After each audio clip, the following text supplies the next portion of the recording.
Everything is hacked.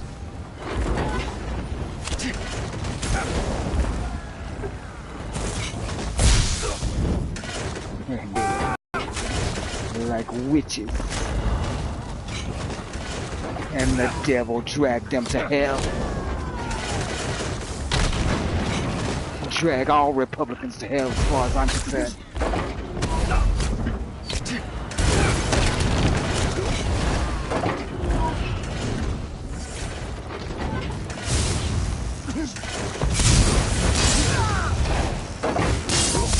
Mammon worshippers.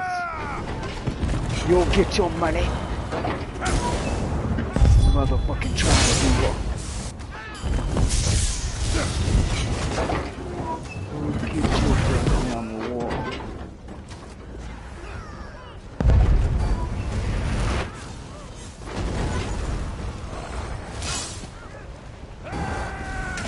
Know full well what side you're playing on.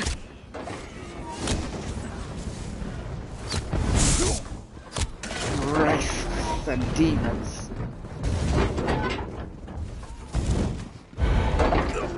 Pedophiliac incurables needing euthanized.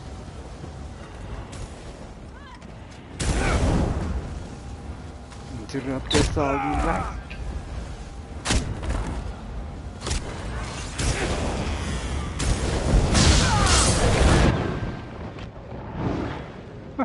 And that's how it goes on Revolution Radio TV Culture Club. There are demons in the world, child, and here they are, to the tears of their mothers. And you are the blessed Daggerfall. See you back at base camp.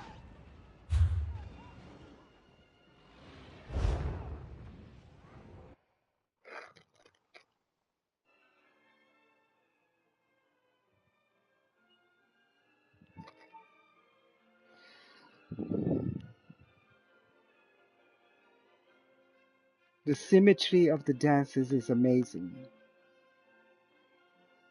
Balanchine knew exactly which move would create the illusion on the tall, tall stage of the Marinsky.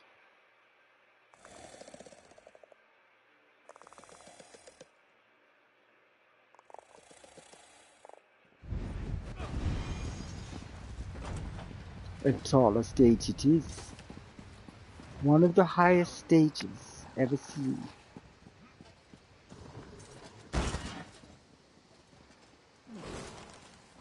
It's part of the mystery of Le Ballet Russe, which unshakable monopoly of tutelage held and still holds the grip upon the field itself, producing all the kings and queens of the field. Until America and Balanchine and Kirkland and all the rest. But that doesn't take away from the glory of the crown of the princess, Uliana.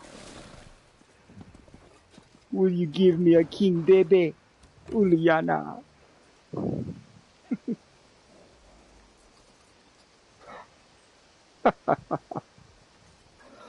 Walls, walls, beautiful walls, made for an altar, are walls full of artwork, objects of splendor. Walls should be our theme this week, as we hope the Lions can hold this wall long enough to view the ballet. Add an ear tune from the choristers and do it all live. Let me explain. The Duchess and I did no regular art crawl, so I made the call to review a filmed performance at the ballet King Paris ex mortuorum, hail the victorious dead, and Pavan for thee, King Balanchine. I've longed to review this dreamy master. As I've seen original staging, and choreography from Petipa and the Ballet Russe for both Swan Lake and Nutcracker.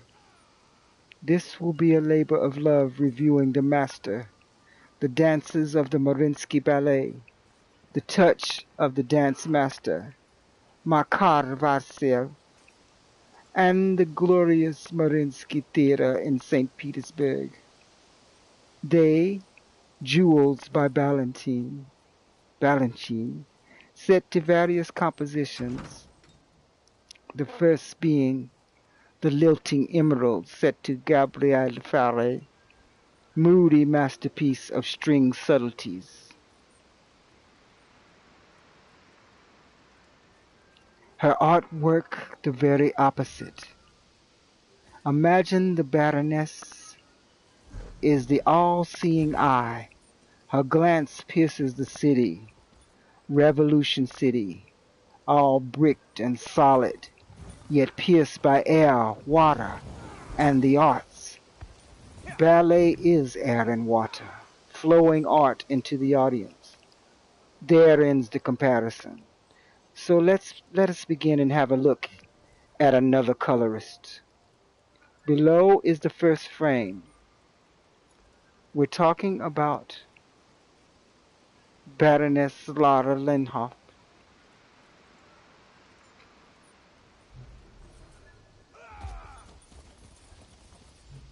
Let's look at her first frame. And it's unlike the main body of works. Here bridges of neutrals take us to a lively forest of muted revolution color. In the waters of our crossing is a colored hint of blood. Its trace is seen again above. This is nature for its muted palette. But as I told the Duchess, I believe, viewing a very strangely toned Cézanne, ran low of overused cobalt blue and fire engine red.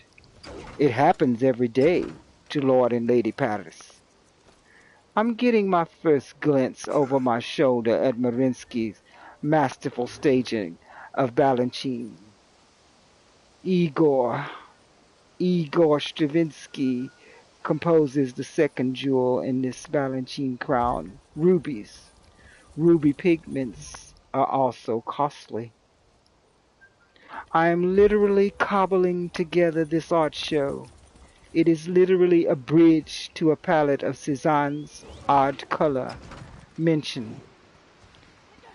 That one by the master had the clown orange based tutu against the unused spectrums, forming the loosest definition of grün and blau ever. It's like the color of a fabulous old unpreserved medieval icon. Fabulous divergent color, Lady Baroness. Your volume alone promotes thee. Tell the child painter to simply paint a lot. When I was preparing the show on Hacked and Tortured at Facebook, I wrote the foregoing about the Baroness' first viewed piece. Here is what I meant about the glowing bricks of color. And also, just early this morning, the thought of windows and their Venetian blinds. This was months ago. And their use in Hellraiser. Remember Hellraiser? And his use of louvers? Windows, light reveals stacks. We may never know, but walls. We all know those. That brings up the recognition of vertical spaces in life, in art. The city is bricked in verticule. Our careers are vertical, near horizontal. We work in vertical buildings. We live and play, clumping to a place with a view of the vertical city. We are the tallest building syndrome people. vertical people. Are these bricks of color, water, or light? Are they memories of the walls we build with others? Neon night city streets that flash with her angel, color for a colorist. There's also golden-throated angels of choristers at the Cathedral Episcopal St. Michael and all the angels. This brings up the stunning settings of the persons, art, objects here reviewed. Architectural grace is here.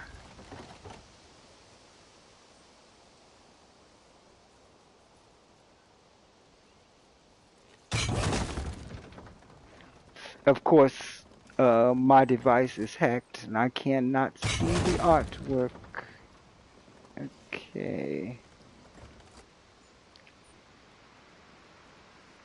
I'm here to let you all know what happened.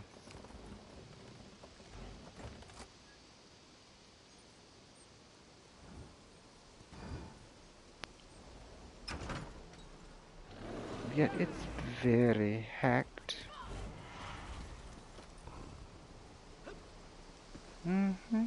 They're blanking out the canvases.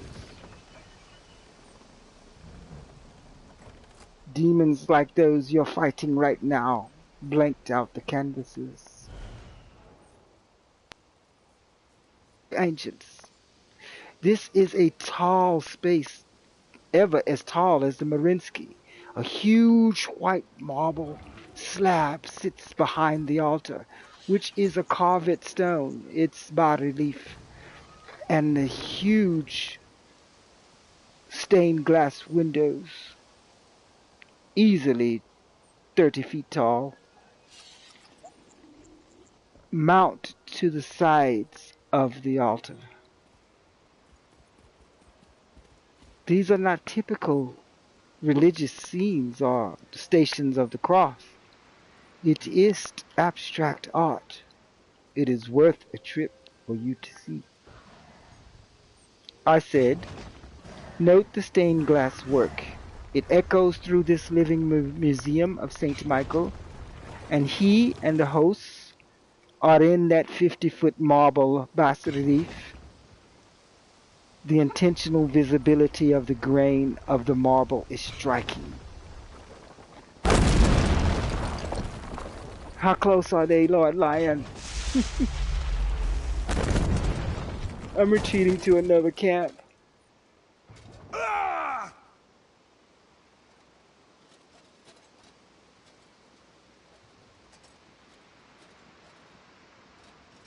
What a shame your first broadcast you couldn't hold to keep. The world is watching.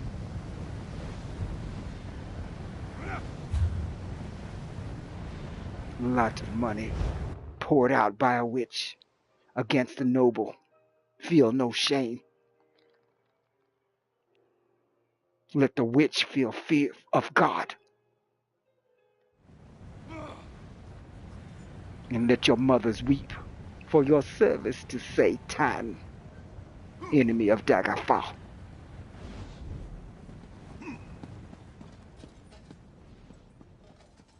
All will be revealed, like Robert Plant said.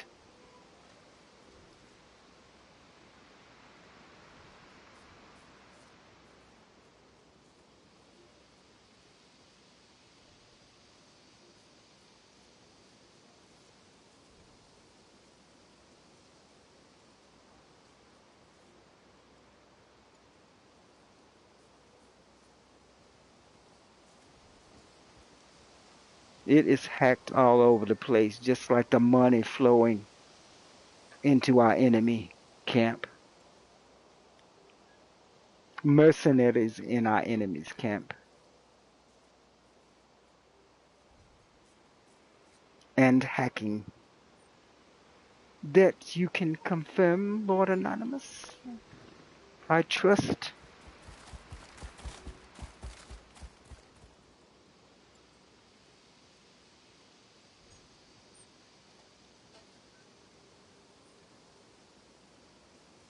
moving on, and now more from the past and present on the choristers of the National Cathedral.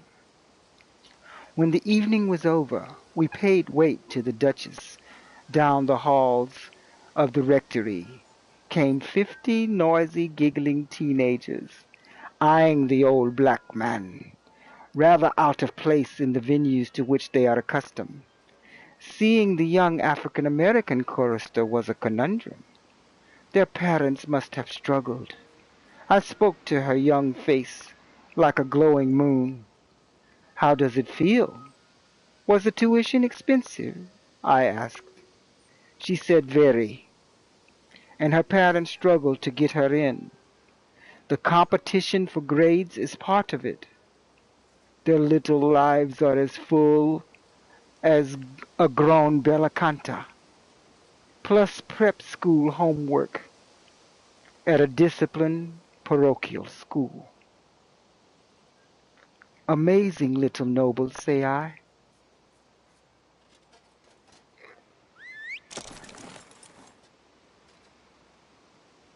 The lead voices of the choristers are artists in proportion to Charlotte Church, styled performance of Howard Shore's score for Peter Jackson's Lord of the Rings. J.R.R. Tolkien's Lord of the Rings, how dare I. Her clarity, purity of tone, has a delicate vibrato as an instrument which naturally the chorister discipline may somehow herein cross the needs of a young bella canta. The Duchess says they are cared for. To wit, they cannot lead Carmen or Puccini until their 40s.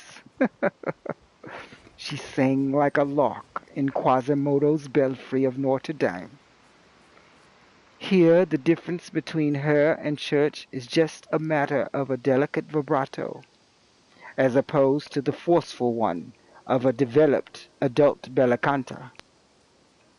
The matter of Howard Shore and other successful composers for film is another show, full of Hollywood plagiarism in the age of the first Terminator movie. Devastating.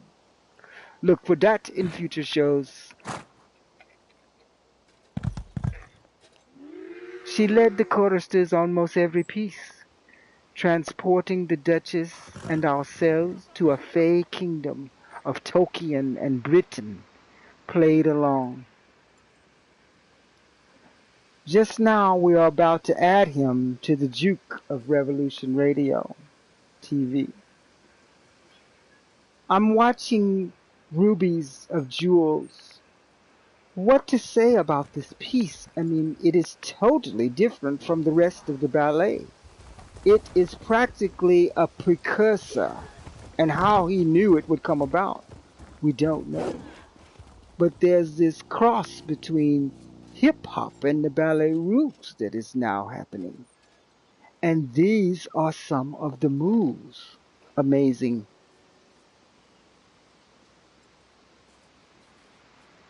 And what about the Mariinsky building itself, like a green jade bee disc of the Occidental world, lost far to the east in Francophone Imperial Moskva, a lost bulbous purse fallen off the drunken Marco Polo or Genghis Khan along the long, long Silk Road.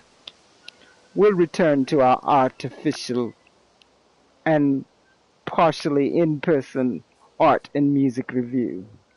Let us exhaust our full attention on the lady of some considerable volume in the midst of her city jazz period of her current work, and try to find what I may have written on her actual Facebook photos, as that was my habit.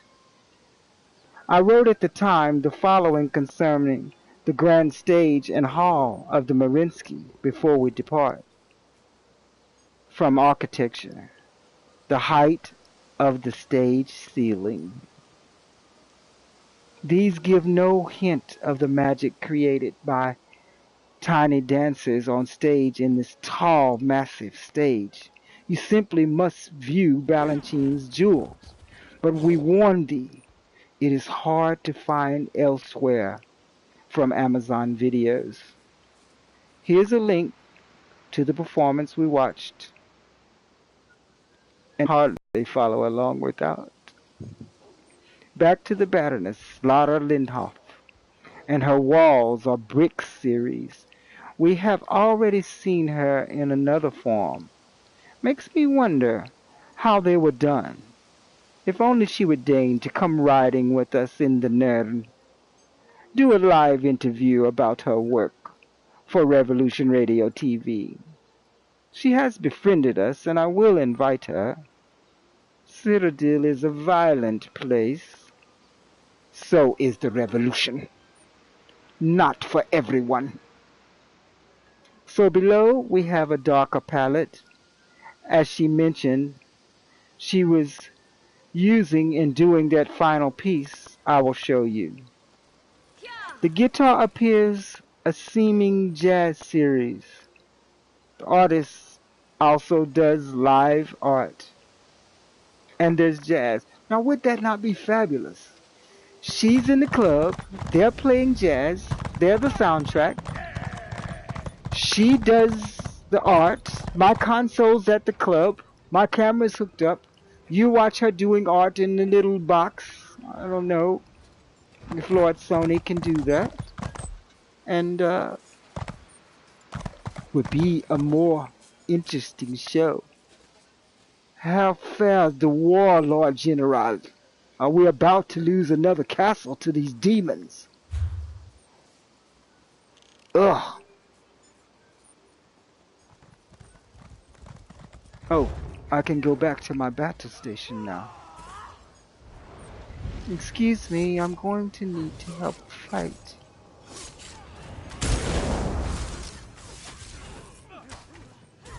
We'll be back to art review in a moment. Thank you for viewing Culture Club for Revolution Radio TV. Green Die. And you Green Man Festival. And you Mayans with your Green Man with headphones. The revolution is prophesied. I'm just a small part. But I'm on here and I did it first and I'm doing it. And Mayan Seer saw me. He saw me, Lord Bethesda. Lady Asura saw me. Speaking to miscreants and fools. And attentive, newly woken children. Okay, the show's over. The neighbors are calling for the sound. This should have been done much earlier. It was a good test run.